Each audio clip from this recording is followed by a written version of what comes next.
पहले मैं माँ बाप के साथ रहता था, माँ बाप मेरे साथ रहते हैं और इतनी जवान पीढ़ी बैठी है। शायद मंच से इससे बेहतर बात मैं नहीं कह पाऊं। अच्छा लगे तो इस युवा पीढ़ी की तालियां चाहूंगा। इस युवा पीढ़ी से कहना चाहता हूं कि पहले मैं माँ बाप के साथ रहता था, माँ बाप मेरे साथ रहते हैं। इस युवा पीढ़ी से कहना चाहता हूं, पता नहीं कितने वक्त की रोटियां काटकर माँ बाप ने तुम्हें इतना लायक बनाया है।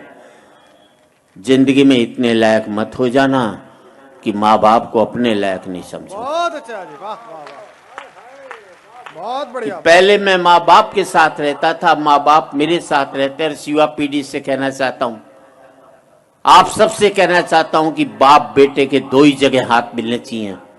एक तब जब बेटा छोटा हो, वो चल नहीं पाए, तो बाप उसका हाथ पकड़ करके ले जाए। बहुत अच्छे। और एक तब जब बाप बूढ़ा हो, वो चल नहीं पाए, तो बेटा उसका हाथ पकड़ कर कि पहले मैं माँ बाप के साथ रहता था, माँ बाप मेरे साथ रहते हैं। और आजकल तो हालात ये हैं कि हमारा पता तो एक रहता है, लेकिन हमें एक दूसरे का पता नहीं रहता। बहुत अच्छे, बहुत अच्छे। बुजुर्ग बैठे हुए हैं साहब, 25 साल की गिरावट बताना चाहता हूं। पहले कहीं बाहर जाना होता था तो बाप से पूछने की हिम्मत नहीं होती थी। माँ से कहता था, माँ मुझे बाहर जाना, पिताजी से परमिशन दिलाते।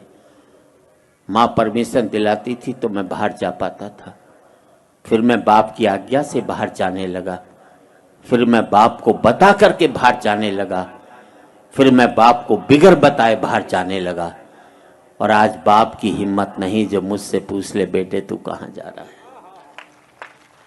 पहले मैं माँ बाप के साथ रहता था, माँ बाप मेरे साथ रहते। फिर हमने बना लिया एक मकान, एक एक कमरा अपने लिए, एक एक कमरा बच्चों के लिए, एक रीडिंग रूम, एक वो बाहर छोटा सा ड्राइंग रूम उन लोगों के लिए जो मेरे आगे हाथ जोड़ते थे, एक वो अंदर बड़ा सा ड्राइंग रूम उन लोगों के लिए जिनके आगे मैं हाथ जोड़ता हूँ। बहुत अच्छा जी, वाह वाह वाह। पहले मैं फुसफुसाता था तो घर के लोग जाग जाते थे, करवट भी बदलता था तो घर के लोग सो नहीं पाते थे। और अब जिन दरारों की वजह से दीवारें बनी थी, दीवारों में भी दरारें पड़ गई। अब मैं चीखता हूं तो बगल के कमरे से ठहाके की आवाज सुनाई देती है, और मैं सोच नहीं पाता हूं कि मेरी चीख की वजह से वहां ठहाके लग रहे हैं या उनके ठहाकों की वजह से मैं चीख रहा हूं। क्या बात है, वाह वाह वाह वाह वाह। आदमी पहुंच गया चांद तक, बड़ी तरक्की की साहब। अनपढ़ थे तो सरदार पटेल को चुनते थे, पढ़े लिखे हो गए तो फूलन देवी को चुन करके भेजते। बहुत अच्छे, बहुत। आदमी पहुंच गया चांद तक, बड़ी तरक्की की साहब। चांद को छूने में घमंड महसूस करते हैं और माँ बाप के पांव छूने में शर्म महसूस करते हैं। आदमी पहुंच गया चांद तक, पहुंचना चाहता है, मंगल तक खोजना चाहता है सूर्य के रहस्य, लेकिन नहीं पहुंचता भाई के दरवाजे तक। और आज इस समृद्धि की ऊंचाई पर बैठकर मैं सोचता हूं, इसके लिए मैंने कितनी बड़ी खो दी है खाइयां। क्या बात है, वाह। अंतिम पंक्तियां हैं, बात अच्छी लगे तो एक एक व्यक्ति की तालियां चाहूंगा। अब मुझे अपने बाप की बेटी से अपनी बेटी अच्छी लगने लगी है। बहुत अच्छे, वाह जी वाह।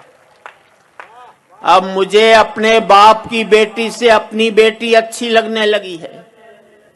मुझे बाप के बेटे से अपना बेटा अच्छा लगने लगा है। पहले मैं माँ बाप के साथ रहता था, अब माँ बाप मेरे साथ रहते हैं। अब मेरा बेटा भी कमा रहा है, कल को मुझे उसके साथ रहना पड़ेगा। और हकीकत यही है दोस्तों, तमाचा मैंने मारा है तो तमाचा मुझे खाना भी पड़ेगा। वाह वाह वाह वाह वाह वाह। आज इस पावन मंच से मैं इतना ही कहना चाहता हूं युवा पीढ़ी से, जिंदगी भर माँ बाप के साथ रहना ताकि आपके बच्चे जिंदगी भर आपके साथ रह सकें। क्या बात है, क्या बात। हो सकता है नौकरी और व्यापार की वजह से आप शारीरिक रूप से साथ न रह पाए, पर जिंदगी भर मानसिक रूप से माँ बाप के साथ रहोगे तो आपके बच्चे भी जिंदगी भर आपके साथ रहेंगे।